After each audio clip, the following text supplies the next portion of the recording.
All right. Welcome to the Stronghold Podcast, where we explore capability and truth. And today I have two very special guests. I don't think they get much more special than this, except for your mother. And by that, I kind of told you who my guests were. It is my two boys, my two sons, Carter, my oldest, and Trevor, my youngest. And I kind of bullied them into being on the podcast today. So we're going to have some fun and just talk about what they have going on in life. We also have a couple of firsts for the podcast today. This would be the first time I've ever had two guests on. And so introducing another microphone, another headset, and another audio track. So that would be something for me to learn. And then also, as I turn towards the camera, for those of you watching on YouTube, you'll actually have something to watch instead of just my awesome voice to listen to. So hopefully that goes well. This could be a mitigated disaster. If it is, that's on me. I was the AV guy today. And my son Carter, as I'm sure we'll get into, is the creative, and I'm sure he's just cringing at my lighting setup here. But you make do. You make a studio, as they say. So we're in a makeshift studio until this show brings in some income and we can do better. So with that being said, what I do, guys, is just a little bit of rundown of my guests. Since I have two guests today, I'll keep introductions a little bit shorter and allow you to introduce yourselves as well. And then we'll be rolling. Sound good? Sweet. Yep. Yeah. All right. So first of all, to my left here, my oldest son, Carter. I'm going to keep, like I said, introductions pretty high level. We know each other. And so for the listeners, Carter is a graduate of the University of Utah. He graduated last year, 2023. And I would say words to describe Carter are smart, logical, and creative. And I think one thing that really sticks out with Carter in my mind is you are a math and science brain, but you were always really good at art in school. Like any medium, the artwork you brought home was just so creative. And I always mentioned to you, and I still mention to you, and now you're kind of finding in your career, which we'll get into, is that's a unique combination to have that math and science brain and the creative. So that's one thing that sticks out about you. And then I would also probably say you're a gamer, both by trade and by interest, and a lot of different types of games. So, I hope we talk about that. And then Trevor, right across from me, like as I mentioned, my youngest, he actually graduated high school in 2023. So I was my wife and I were the parents of graduates, plural, one from college, one from high school. Trev, both you boys really fall into the category of smart. I'm going to, instead of logical, you are logical at times, but I'm going to say you're my eclectic. You're my free spirit. So you're kind of the combination of smart, like you are very intelligent. Both you boys are, but you're eclectic. And I think the word I put behind that is thrift. You're my thrifter. So if you want to go to the thrift store and know which ones are good in your neighborhood, just reach out to Trevor. He'll probably let you know, and has probably visited most of them and frequents them. So that's the intros I got for you. Anything I missed there that jumps out, or you guys just want to say hi? And I guess welcome to the Stronghold too. Thanks. Yeah, thanks for having us on. Well, I mean, you pretty much nailed it spot on. Trevor is definitely the more thrifty of the two of us. Yeah. When it comes to, I guess, what kind of phase we are in life currently, I think is where we could highlight a little bit more. Currently I'm 24 years old, having graduated college last year. I'm finally kind of moving into my field of work, that being working for a board game company right now as a marketing intern, technically is like my official title, but in reality, I just definitely help a lot of our departments with a majority of the graphical requirements that are kind of like the projects no one really wants to put too much time into, but definitely need to be done still. Not to like discount what I'm doing, but it's been good, almost a year now. And I know Trevor is a little bit different because he's moving into the part of life I've already gone through, being in college. Yeah, so maybe that's a good way to catch up. Yeah. So since graduating last year, what have you been up to, Trev? Kind of just exploring I guess would be a good way to say it. I'm currently at tech school doing some general courses, swapped my major twice now there, but just doing generals now and kind of in between transferring schools. I'm set up to transfer to SJU this spring semester, so it's really exciting. I'm exploring kind of what I, still want to continue that I used to do in high school, which is mainly like swimming. I'll be swimming for St. John's, which is really, really cool, and very forward to that. Yeah. And then, just kind of exploring what interests me, what I still want to do, and what I want to continue doing. Yeah, I think that's probably a good, in both their stories, I would say, graduating high school. So to dig into that a little bit, and for the listeners, so Trevor went to a community college right out of the high school. I think when we were looking at colleges, and people can relate to this, the question was, what do I want to do? What do I want my major to be?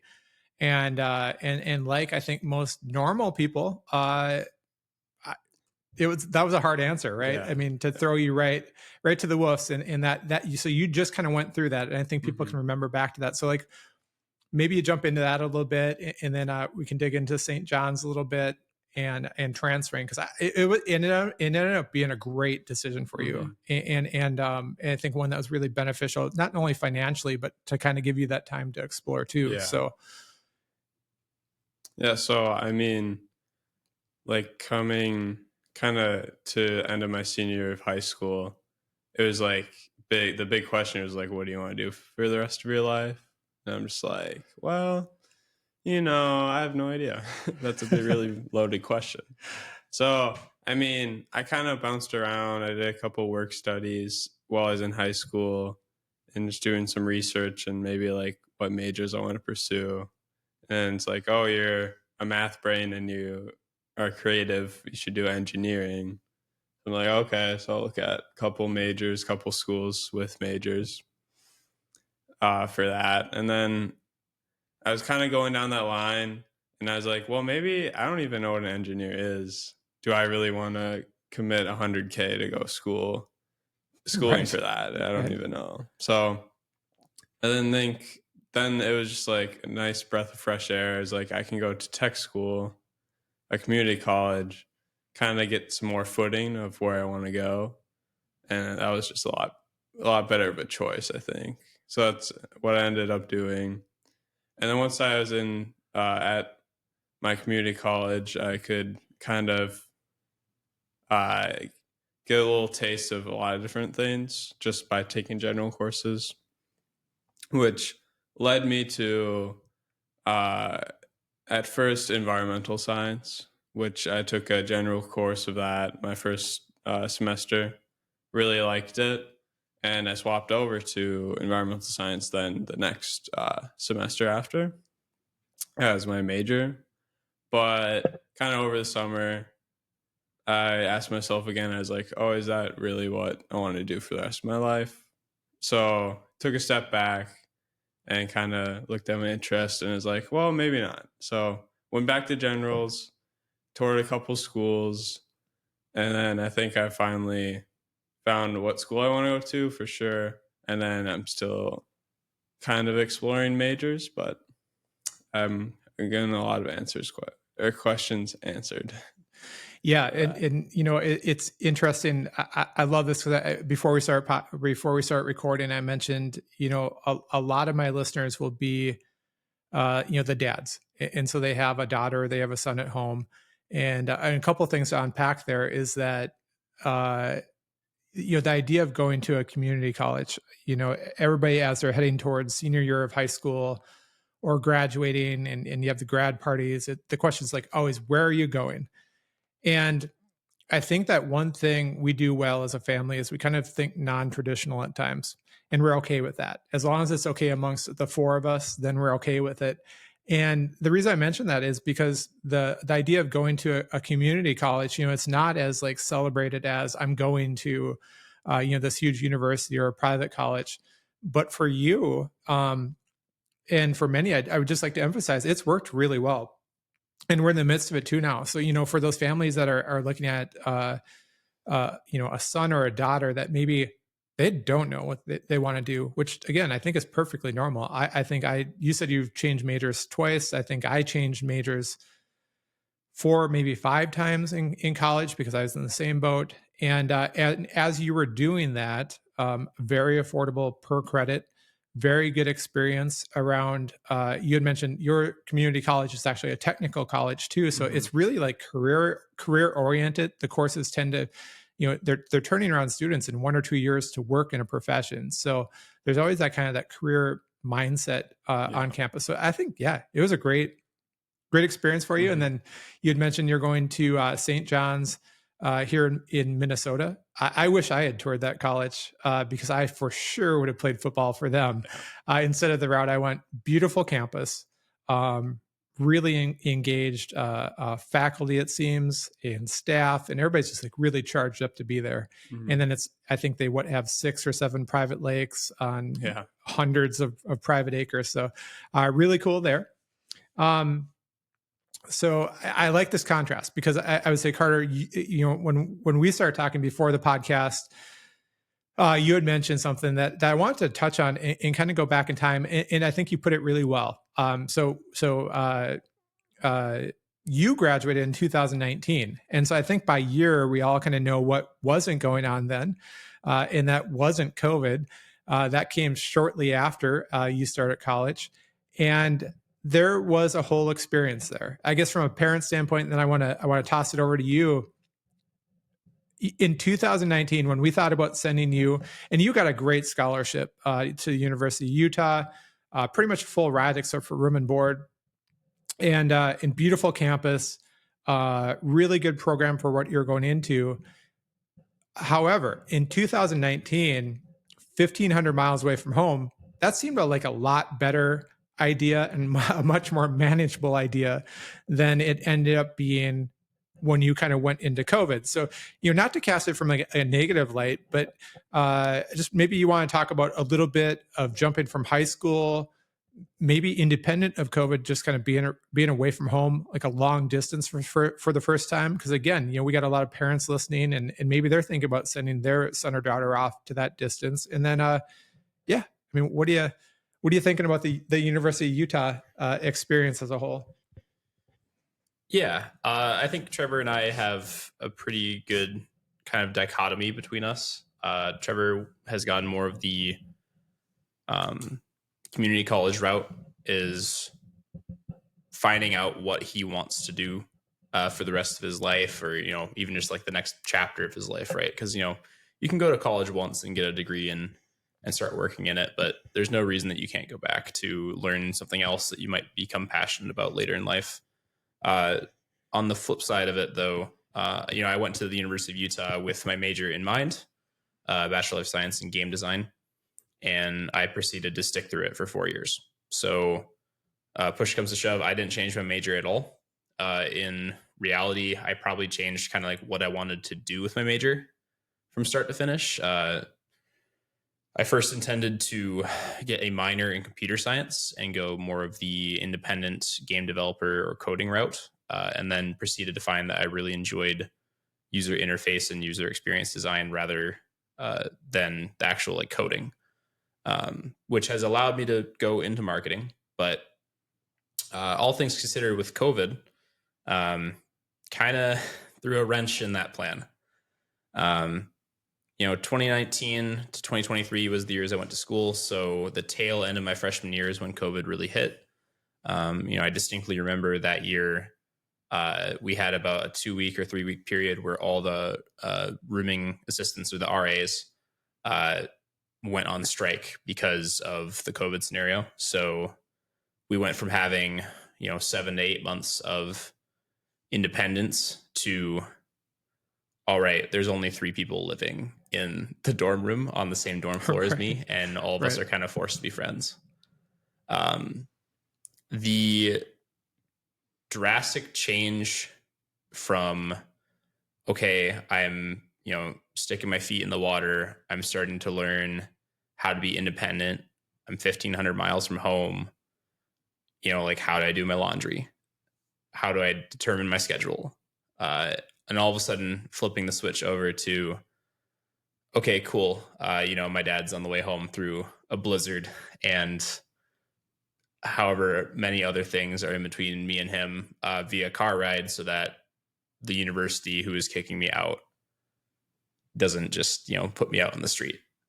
Yeah. And maybe we lend a little context there too. Cause, as I mentioned, when in 2019, when we said, here's the logistics, we will, drive you out, in the fall, to campus, and then we'll come and pick you up every year. So in our mind, 4-year experience, that was going to be about 8 trips via the car ride.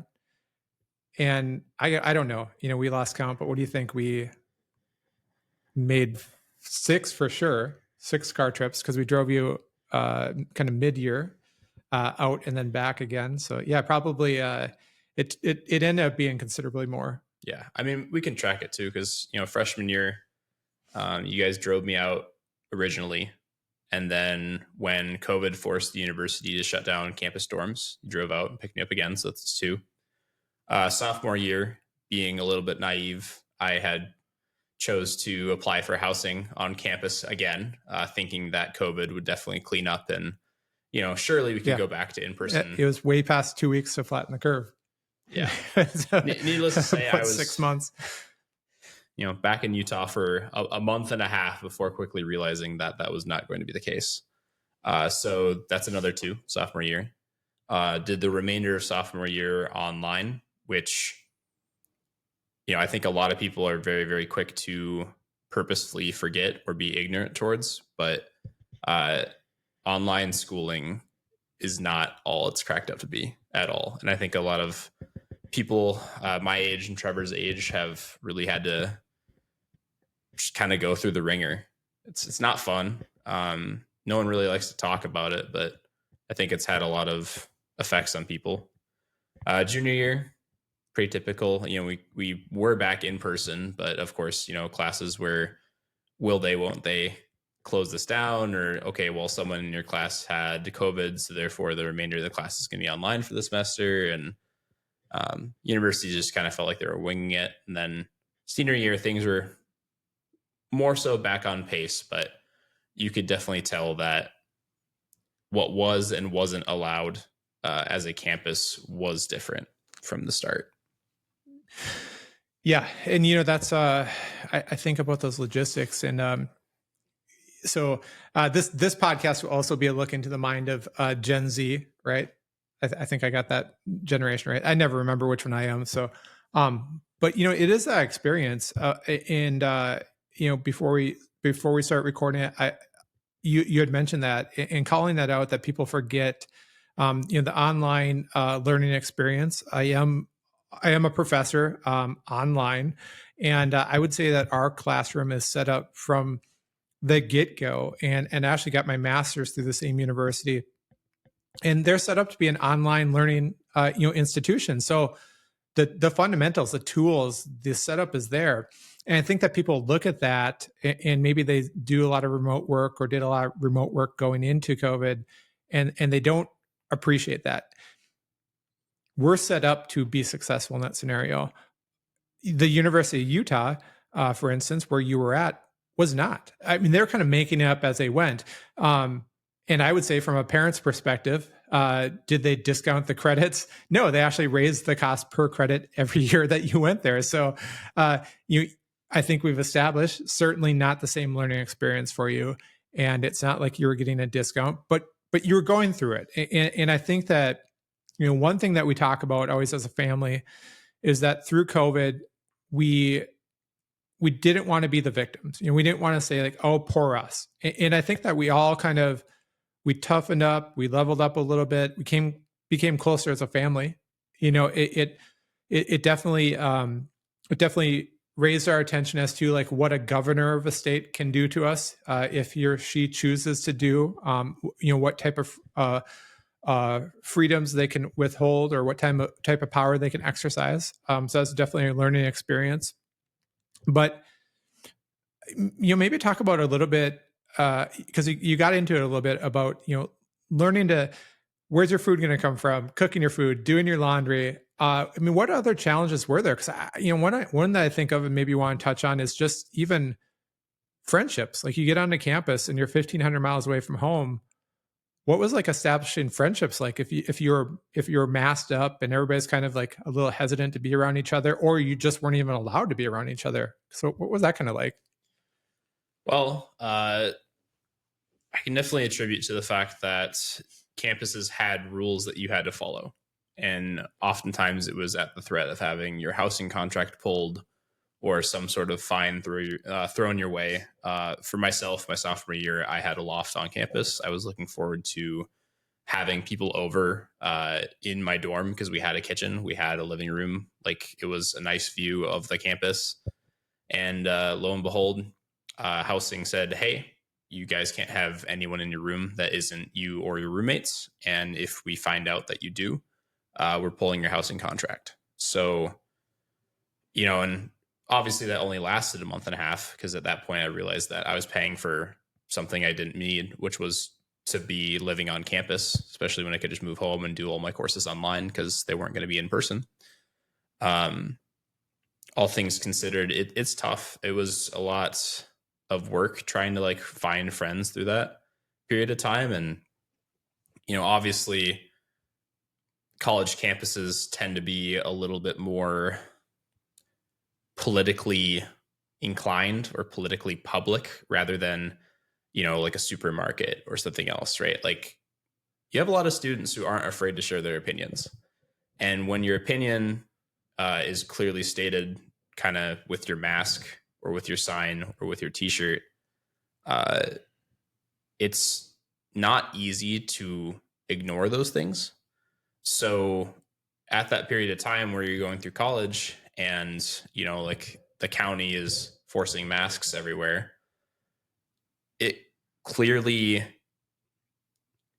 communicates what side of the aisle you sit. If you are like very pro-mask or, very anti-group, or if you're just kind of reluctantly doing it, right? It was tough because a lot of the friendships you'd make on a college campus like that, you're going to be making friendships with people who are definitely not inclined politically to what you're agreeing with, potentially. Yeah, for sure. To the point where you kind of just have to have that conversation with that person almost immediately. And then hopefully you two can kind of get past anything that you don't see eye to eye on. And then from there, you can kind of make a friendship. Yeah, that's actually a great point.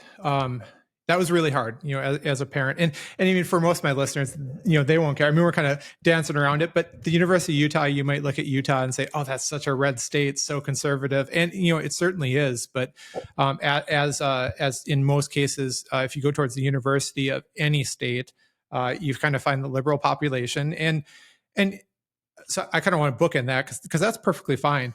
But I think, just to set the context of what you're going through, 1,500 miles away from home, going through all these firsts, kind of trying to put stuff together, is that you were in a Pac-12 school. So the kids that don't get into the Cal or the Stanford or the Oregon, lots of times, or they just want to get away from home and get out of California or Oregon to go somewhere new, that becomes Utah. And so I think it's fair to point out, and it was frustrating as a parent because I couldn't be there, and that wasn't my place to be there as a dad. And your mom felt the same way.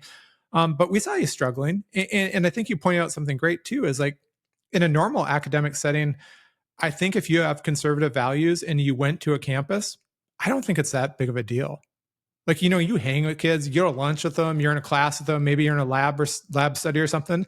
I mean, I went to the University of Minnesota. I mean, I certainly must have been in classes with liberals, but we never talked about it. We never talked about, oh, you're a conservative, like I can't hang with you. But when you all of a sudden put something that's signifying, kind of like your team, like if the mask was a team, if the mega hat is the team of the conservative or the far right, then the mask kind of was at least you're kind of willing to go along with things, probably liberal. And so that was kind of like you were wearing that. Yeah. So I guess I never thought about it that way. And so I don't want to get too far away from your experience too, Trev.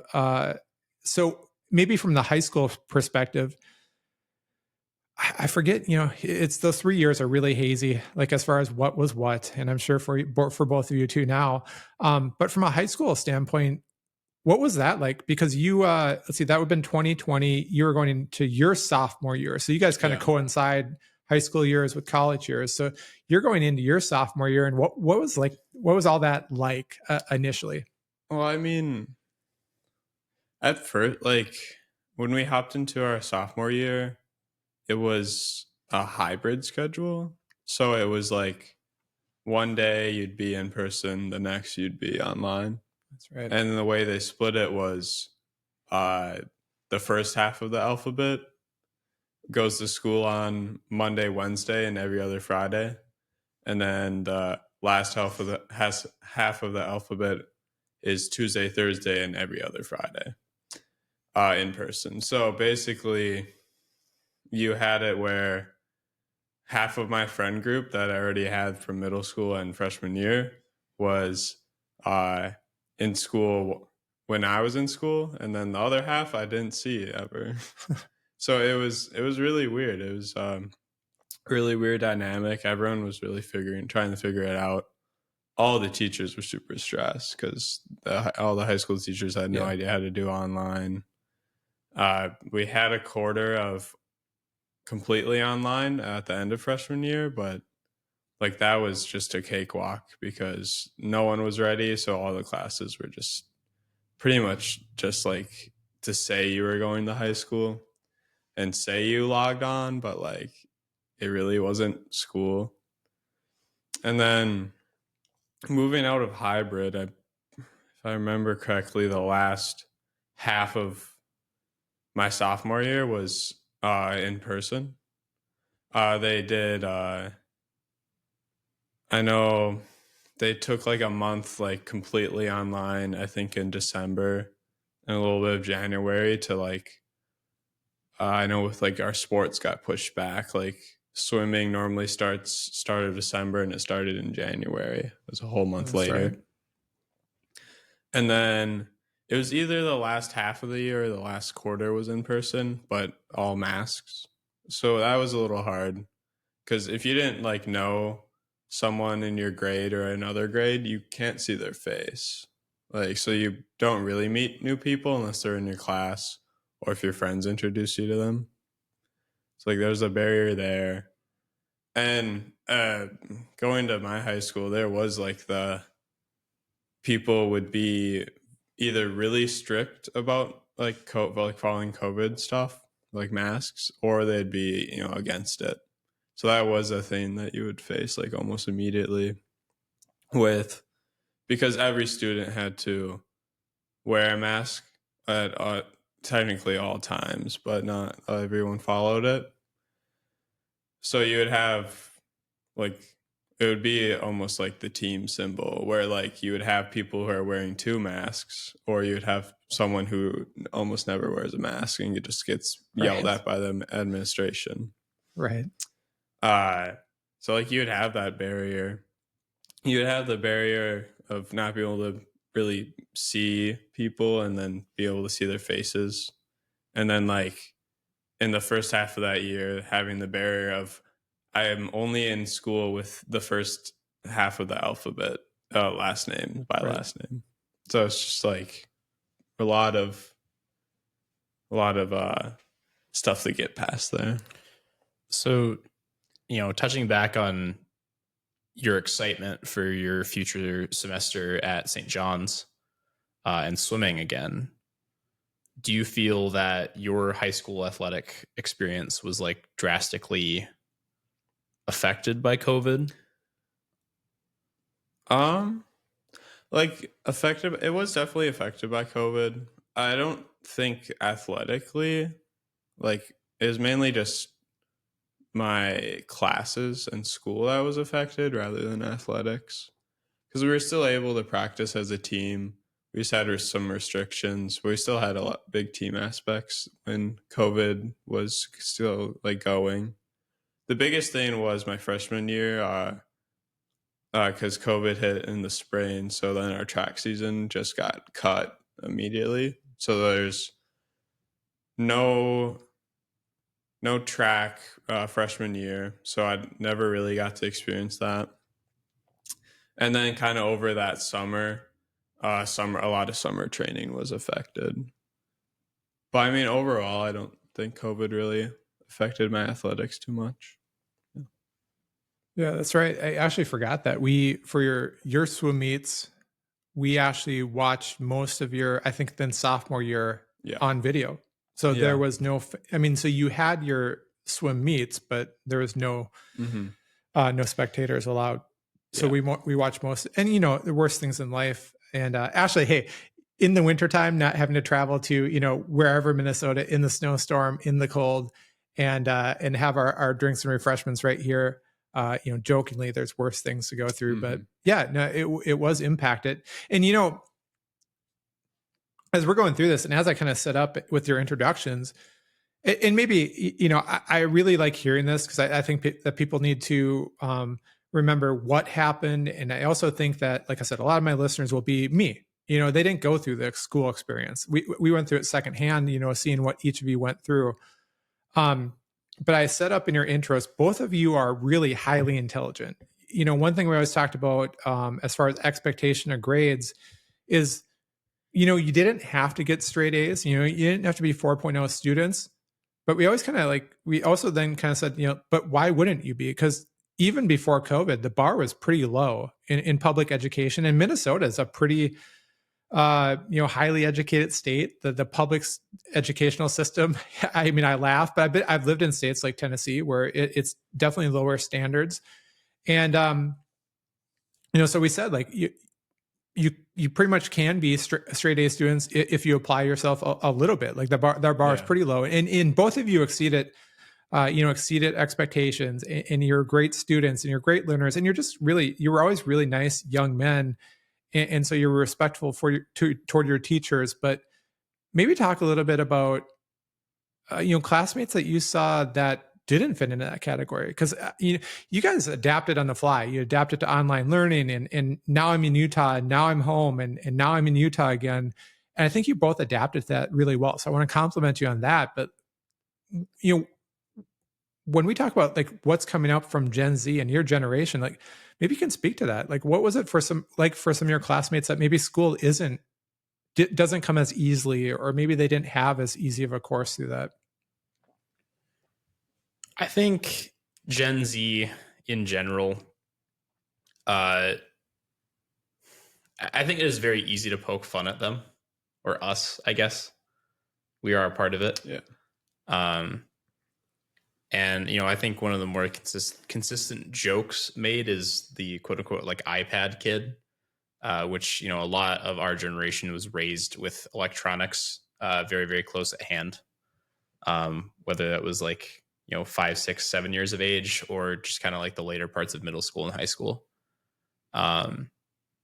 Educationally, I think a lot of our generation just focuses on getting an A or a B in a class, but not necessarily understanding or taking away from the information provided. Rather, it's just memorizing terminology or stuff that might be on a quiz or a test. I think more often than not, I see a lot of students our age who, rather than looking at a job that they'd actually enjoy, just kind of go on Google and look up highest paying jobs 2024, and then just kind of like move towards that with their schooling. Like I have a couple of friends who were going through like the medical program in the University of Utah, and I'd ask them like, hey, like what's the most exciting part about this, or what do you really enjoy with this? Like, why do you go into it? And a lot of them were just like the money. I don't think that it is oftentimes encouraged for Gen Z to like, hey, find something you want to do that you could do for the rest of your life. Rather, it is a lot of the time, hey, you need to provide for yourself and family, and you just kind of have to do it, right? So might as well just go for the big high paying jobs. Yeah, I agree. I see that a lot with a lot of my friends too. That's a lot, kind of the main motivator, and people kind of like find their interests, not that it's actually their real interest, but they almost force themselves to. I just feel like priorities in our generation are, uh, I wouldn't say like wrong, but they're definitely different. I mean, you have people who are like going into what they love, and but then you have some people who aren't going into what they love because they won't get paid for it like that much or as much as they would like.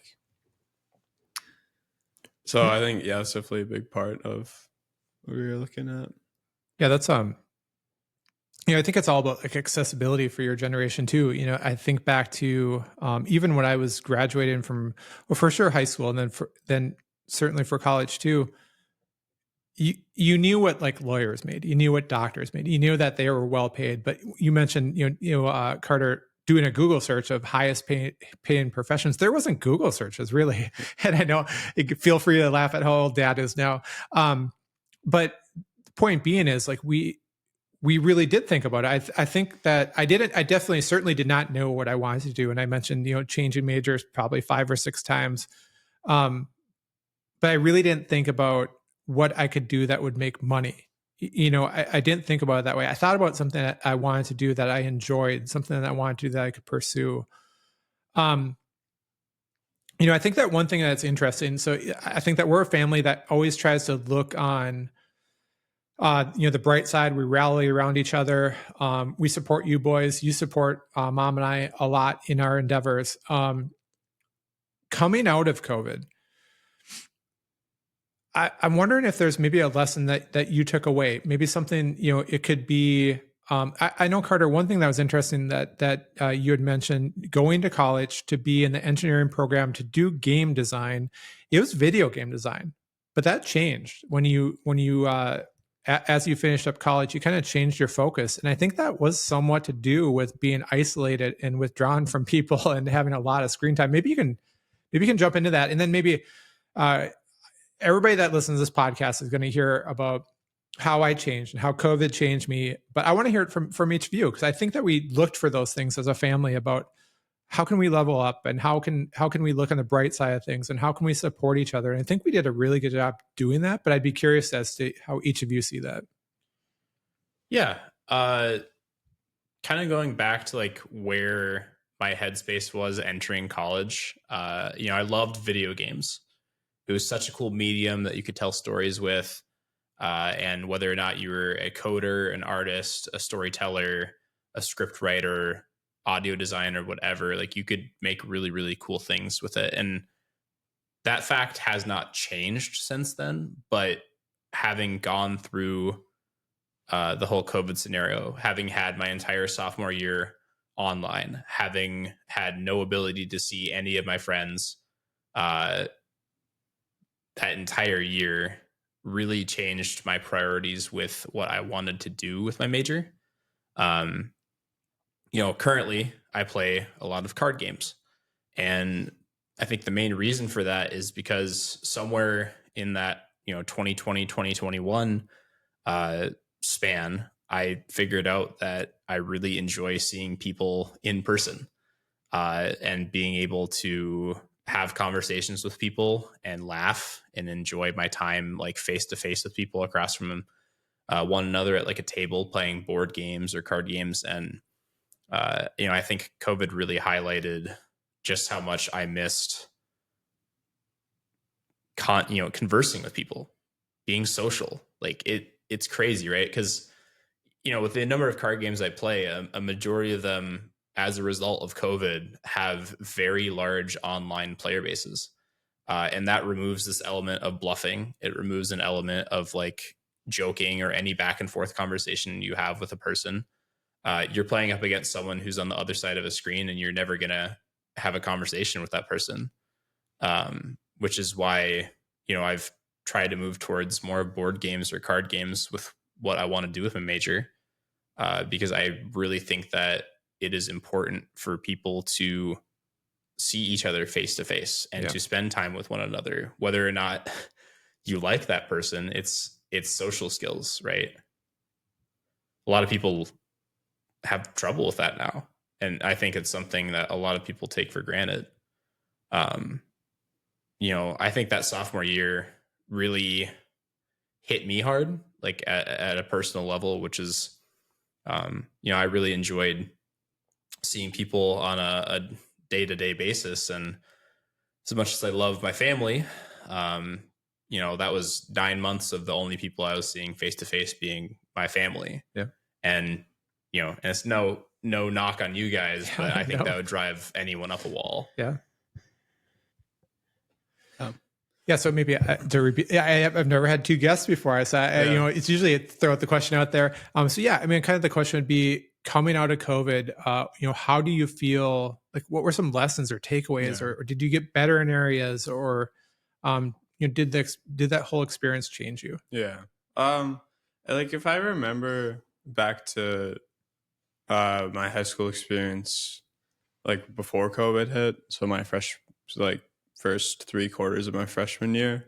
And then I think about, what it felt like during COVID, and then kind of my junior and senior year, which were technically, normal high school years because we didn't have COVID restrictions. So like thinking back to before, during, and after, there are like 3 different, like almost vibes completely, like with how people interacted. Like freshman year was like a whole different high school experience than junior, senior year, which like obviously because I'm now an upperclassman, but like just with like how people interacted. Freshman year, I remember like everyone was so outgoing, like even in my grade, and like everyone above me and everyone around me was like all the students. It felt like a complete student body. And then over COVID, like people just got really quiet. I remember like my classes freshman year, everyone would be talking, conversing, discussing. And after COVID, only like really my high level classes were where I saw discussion.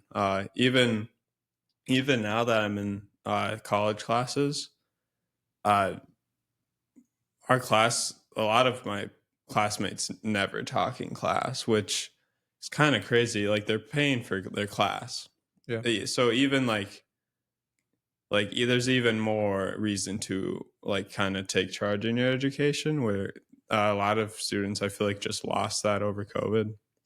So kind of what I learned was just like applying yourself like is so important, and like being social in like a school setting is like just very important for yourself. I'm pretty introverted, but most of my teachers will hear my voice and think I'm extroverted compared to many of my classmates. Yeah. Yeah, no, you were, not to cut you off there, but you were the second born. So we always used to joke, Carter did all the talking for you. Yeah. And I think that's pretty normal, for second born. But yeah, no, it's interesting. I thought maybe where you were going to go with that is that, pre-COVID, everybody's very relational, outgoing. And then obviously during COVID, that kind of got shut down. And I thought maybe you were going to go back to like, oh, we're so, so thankful to be around each other and everybody's talkative again. But that, I actually hadn't heard that. I know like in both of you, in your social circles, like your friends, like those relationships seem to be much more like enjoyed, and you participated more in those. And maybe it was just both of you matured a lot through those years too. But yeah, no, that's interesting that people even now from the communication skills, because we joke again, going back to grades. I mean, I tell all my buddies that, what I had as far as expectations for each of you was to be, articulate, respectful young men, but articulate in that you could communicate yourselves, both to adults, you talk to adults, you look them in the eye, you can communicate yourself in writing, and that you'd be respectful towards your mom and towards the women in your life. And that was pretty much the requirements in the household. But yeah, it's interesting to hear you talk about that even still you see it now in the educational experience. And that's such formative years that if you aren't an advocate for yourself, or if you're not communicating or standing up for yourself, you can really get lost in that process. Yeah. And obviously, that's in regards to like the high school experience and now your college experience. But, even during like my junior and senior years, which again, were supposed to be normal, right? It's like normal with like 14 sets of quotation marks like around it. It's the number of like eggshells that you kind of had like step around Mm-hmm. during your junior year? Like, you know, in college for me, it was like a lot of professors, you know, probably were politically inclined, as you would expect, more left leaning or more moderate. And a lot of them you could tell were almost like afraid to accidentally overstep a boundary or cross a line that really wasn't said, which was, oh, well, you know, if we screw this up, we're going to be back to online classes. And, you know, obviously, I wouldn't necessarily agree with these people politically, but I would agree with the fact that I wanted to be in person. You know, I appreciated the fact that they'd rather teach in person classes, which I'm sure is what they went to college for themselves. And obviously, like majoring in education, they probably would enjoy seeing people face to face. You know, tail end of like senior year, I think I only have like a few very good friends from college. But if there is one thing that I am thankful for that the COVID situation brought me, it was like strong friendships with those few people. Senior year, especially, like I was just kind of not forced necessarily, but you found people who were like-minded and you just kind of stuck with them. Yeah. And it's the type of people that, you know, sure, like I'm in Minnesota now, right? Like I don't talk with them on a daily basis anymore. I don't see them on a daily basis anymore. But it's the type of people I'd invite to my wedding. It's the type of people that, you know, 5 years down the line when they say, hey, man, you know, I'll be in town in Minnesota. Do you have any recommendations for a place to stay or a restaurant to eat at or whatever? Like it's the type of people that I'd drop whatever I'm doing and be like, all right, hey, let's hang out. And it's almost as if time never really passed, right? Those type of relationships are the ones that are just so valuable. And I really feel like COVID emphasized because, you know, if I look back at my freshman year, I had probably a friend group of like 20 to 30 people. And they weren't really close friendships. It's people that I was more acquaintances or friends by a shared interest. And if I look at, you know, junior year, senior year, it was, okay, I kind of have a friend group of like 5 people, but it's 5 people that I'd do a Bible study with. It's 5 people that I'd work out with. It's 5 people that I'd share a meal with. And, you know, the difference between those kind of friendships is really night and day. Yeah. You know, there's something I want to point out and compliment both of you boys. As you kind of went through the experience, I know, Trev, you said it, and then you just said it, Carter, too, is, you know, through the whole experience and just you as young men, Trev, you said, and you mentioned how stressed your teachers were through the experience. You know, it wasn't all about you just not wanting to wear a mask or wanting to be selfish and do your own thing. You were aware of your environment. You were aware that, hey, the teachers are stressed out through this too. So it's like what they're being put through, what you're being subjected to as students, your educational experience, their teaching experience, and what they're being asked to do way above and beyond, you know, tailored to some kids in person, some kids online, different learning styles. I'm scared of everybody. You know, I'm acting out because of this whole scenario, things like that. Carter, you mentioned, you know, having the professors that were so cautious about anybody testing positive, because the feeling was like, if anybody tested positive, oh, you know, we're all going back home and we're back online. And so you really call that out too. So I think that's important for people to hear. I don't want anybody to, you know, to hear my sons, you know, talking about this and say, oh, they sound kind of like they're just involved, like about how they felt, but it is really to draw out your independent experiences. But I appreciate that you called out those. And I think to your point, Carter, you know, I won't go into myself, but I became much more relational too. I mean, pre-2020, I didn't really think about other male relationships in my life. It definitely wasn't a part of my norm. You know, now fast forward to 2024, it's the norm, and it takes up a lot of time, and it's one of the best parts of my life. So maybe if we fast forward, because and we can always go back to, but this summer, so the summer of 2024, Carter, you graduated, and the economy as it is, and first job out of college, you've been living with us since you graduated college, which has been awesome from a parent's perspective. Having you back home, you hear a lot of times by the time they're 18, you've spent 75% of the time you'll ever spend with them in their lives. I feel like we're reclaiming, your mom and I are reclaiming a little bit of that. And then Trev, you were home from your first year of college too for the majority of the summer. So I think we really repaired, like I said, we can always go back to and talk more of those years, but I wanted to get that experience out from each of you and kind of have listeners hear, through your stories and through your experience, because I want those stories to be captured, because I don't want to ever go back to that. If we would have looked back and we have said, oh, all those millions of lives saved, or all of the, the things that we did it for was so worth it, that'd be one thing. But it wasn't worth it. And it took from a lot of people. We did win through it, and we became closer as a family. We became better versions of ourselves. And so there were wins.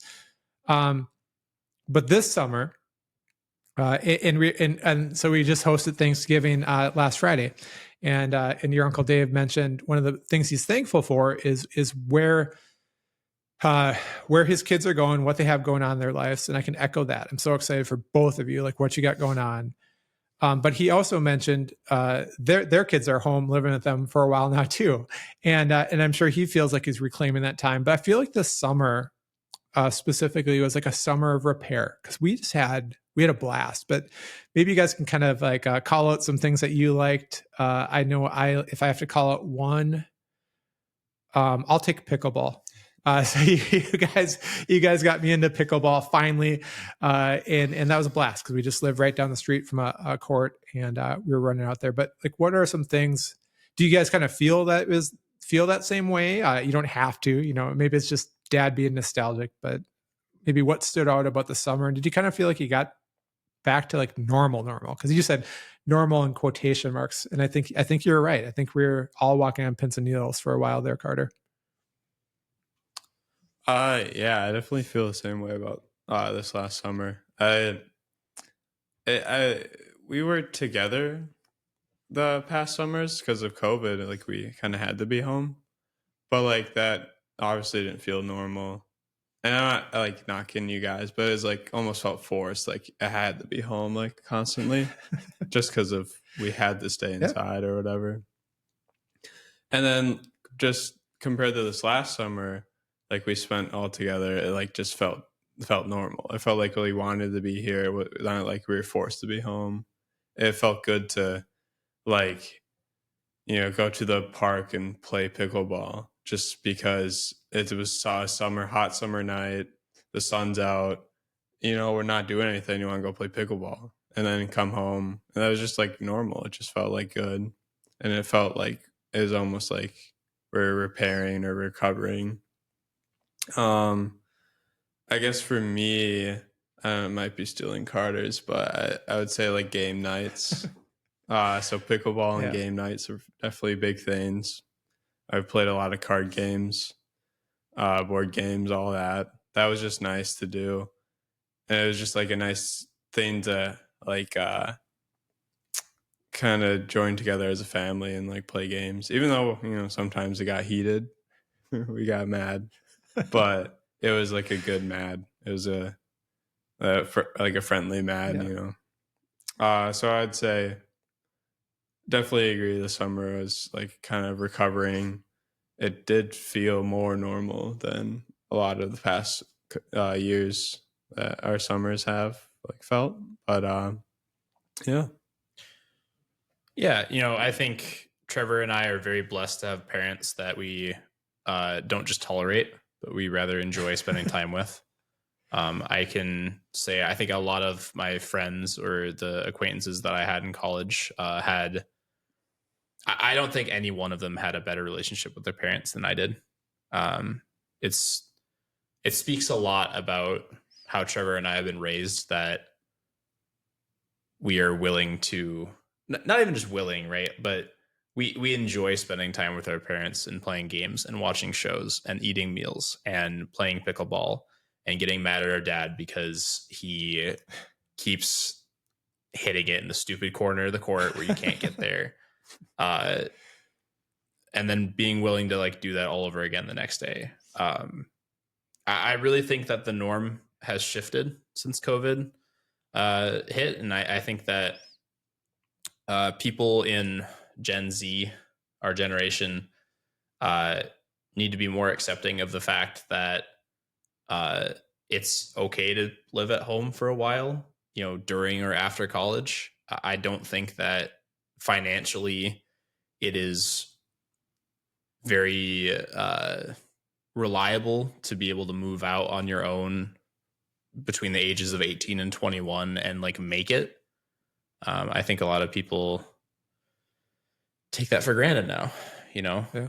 I'm 24 obviously, and I'm starting to pay off student loans in the last year. And obviously I'm very thankful for the fact that I have a place to stay here with my parents, for the time being. And while I am excited to move out on my own, hopefully here in like the next 2, 3, 4 years, whatever, that doesn't mean I can't enjoy the time with them and with my family as well.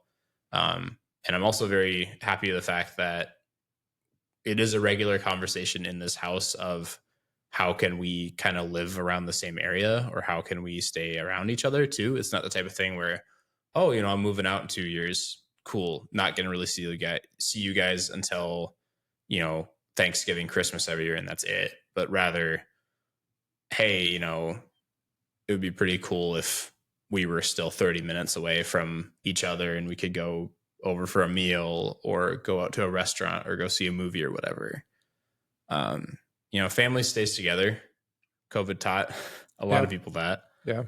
So, it's good that we have that. And, if I can give, I don't know, any advice to, your audience is predominantly fathers of families. Yeah. Right. Most likely with kids or teenagers or young adults.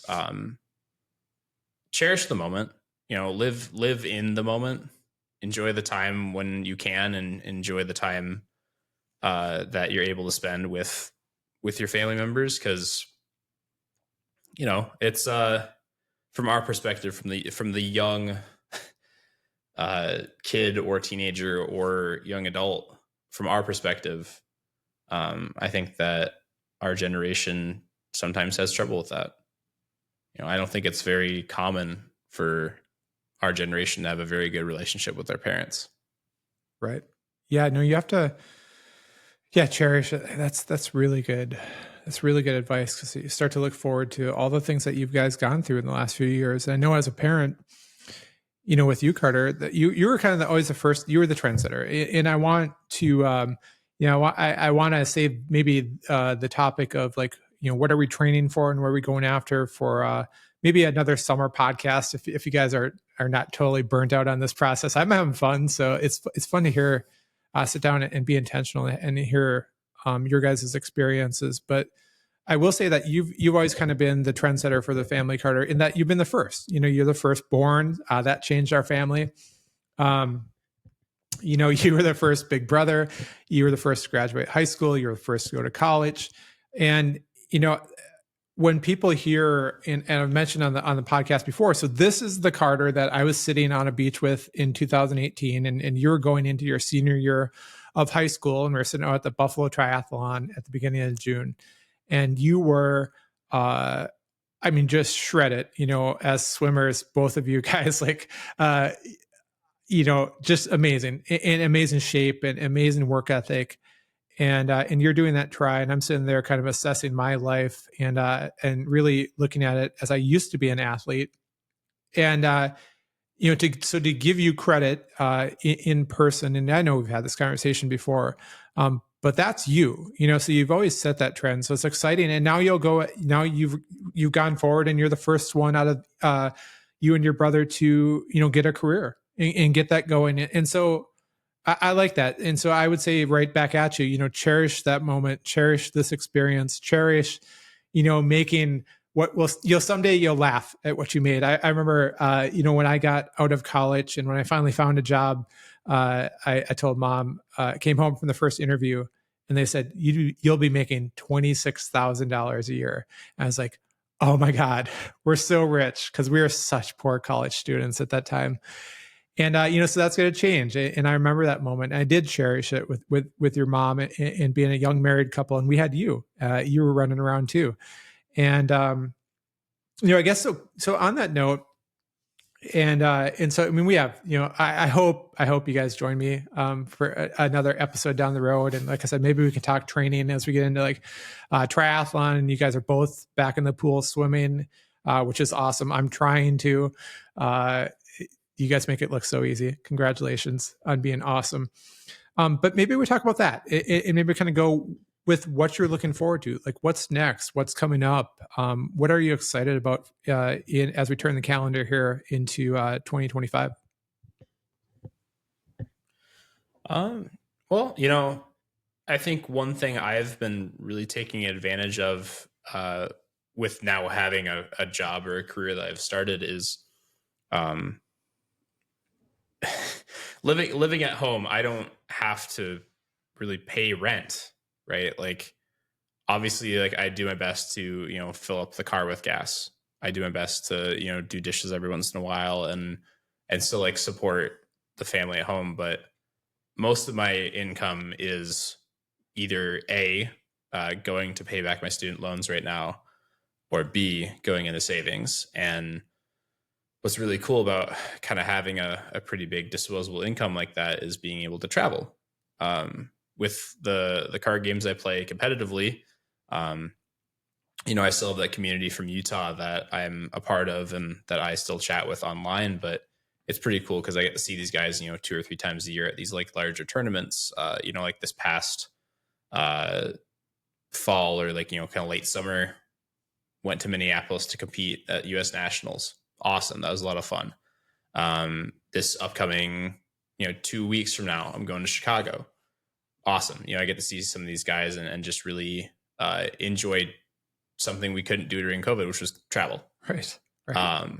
So, I guess like this next phase of life, 24 to 30 for me is I really want to take advantage of the fact that the world's opened up more, that as long as you're smart with your money and you're not spending too much of it on stupid reasons or, stupid things you can spend it on, you can do a lot with a little, as long as you're frugal with what you're spending it on. So hoping to, travel the world a little bit more. I know there's a couple tournaments coming up here, like in Europe and in Oceania, and it would be awesome to be able to like travel and see the world a little bit before that kind of next step of, all right, find a girl, settle down. So, Right.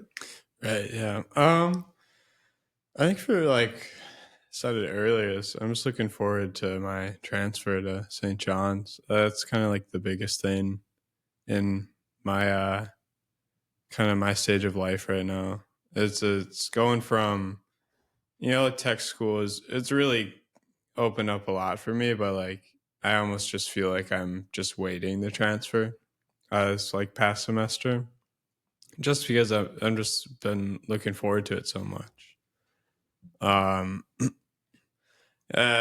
With my transfer to St. John's, it opens up just a ton of stuff for me, just with like athletically with swimming, being able to compete again.